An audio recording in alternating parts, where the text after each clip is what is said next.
No.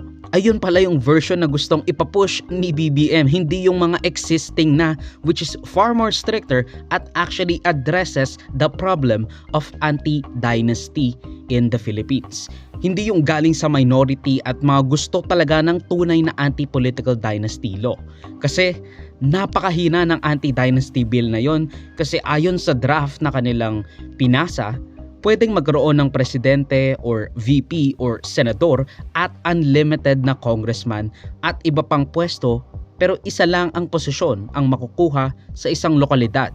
So no two councilors or no two city officers. I guess yun na yung pinaka bare minimum. Pero maraming umangal mula sa minorya sa bill na malamang sa malamang ang papasa. Kasi nga pinupush sila ng mga matataas na tao sa House of Representatives. Yung sobrang hinang anti-dynasty bill. Hindi yung mga pinropose nila Laila de Lima, hindi yung pinropose ni Senator Risa Ontiveros at marami pang ibang kongresista.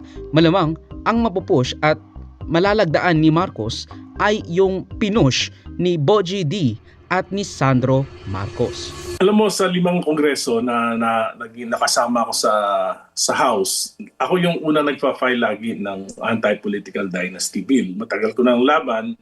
It precedes the 1987 Constitution. I fought 4 political dynasties in my city.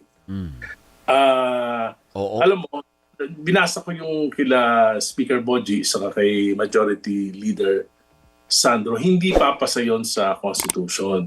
So hindi ito actually an anti-political dynasty bill. It's a travesty of the intent of the framers of the 1987 Constitution. At tingin ko, ito ay unconstitutional. It's not an anti-political dynasty bill. It's a bill that will legitimize political dynasty.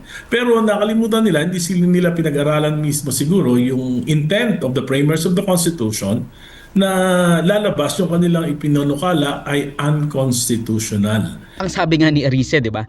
Hindi anti-dynasty bill yan. It reinforces dynasties. It legitimizes dynasties. It defines dynasties but does nothing to ban it. Alam na alam ni Arice yan kasi dito sa Caloocan, salitan din ang pwesto ng mga magtatay